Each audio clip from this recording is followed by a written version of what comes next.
Hey, it's Terry with Informatics, and I want to talk about unintentional lying or accidental lying. And the thing that sparked this thought was yesterday I was at a place of business, overheard one side of a telephone conversation, and when the girl hung up, she was concerned that she may have just lied to the person she was talking to. It had to do with a date and time of thing, and she just wasn't absolutely sure of it, but she told the customer, absolutely, it's going to happen on this date, this time. Well, that got me to thinking about accidentally lying, and I think it happens, I know it happens in technology a whole lot more than almost any other field that I can think of, is where we all fib, but we don't really mean to. So I'm very sensitive to that. I don't, lying is no-go. You can't lie and work here. We may accidentally get it wrong, but if you purposely get it wrong, it's lying, and that's bad, and I just don't have much time for that kind of thing. Where we can accidentally do it, though, is when we don't control or understand all of the pieces of the puzzle that we're talking about.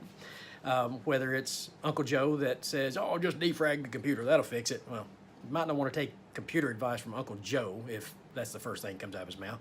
Or somebody like a professional IT services company like us, where we tell the customer we've got some updates to do, some maintenance to do on this server or these servers, and we'll be done in 2 hours guaranteed.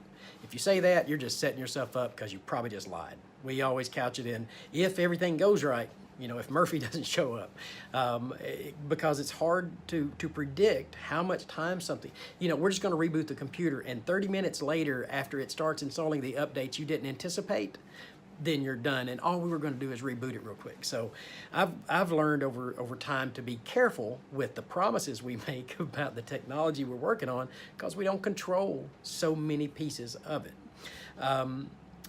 Probably a best example is almost any kind of advertisement, especially for a consumer-oriented technology product, like something you might see on TV. Speed up my PC, I think maybe the name of one, or Magic Jack telephone stuff. Speed up my PC probably works in some circumstances, but it is not a panacea. It's not going to fix everything. Magic Jack is definitely voice over IP telephone, but if you've got lousy internet service, it's not going to work. Here's my favorite, and it's not a technology one, but I think it makes the point. 3-hour breath mints. That's an outright lie. I don't know where that one came from, but that's a lie. Good thing this ain't smell-o-vision, because there'd be evidence of it. Okay, I digress. Too much info.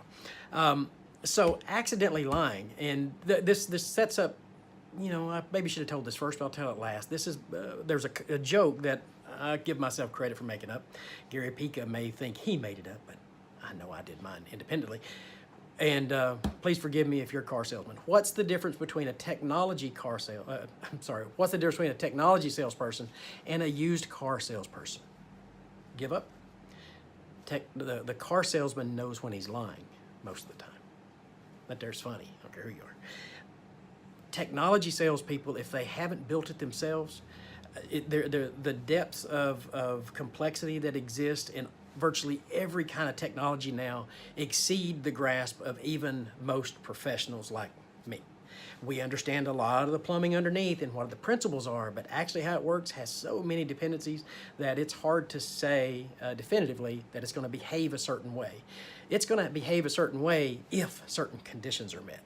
I remember, I'm just going to hold up a gadget because I don't have the actual gadget, but this was probably 10 years ago, and Dell made a handheld device. It was called a Dell Axum.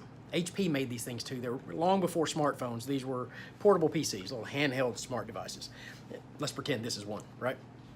So I was at a conference, or I was walking by something, I forget where, and the sales guy who was hawking some technology tells the visitor, yep, and all of this for $200, and you can do all of this, right? Well, what all of this represented was $50,000 worth of stuff in a closet that took years to develop. He didn't talk about that part. He's just talking about this thing you can put in your hand that has the potential to do all of this stuff if you have all that other stuff. Lying liars, you lie. This video has gone on too long. If this iPhone keeps working, and if I come up with another idea, I'll post another video soon. How's that? Have a good day.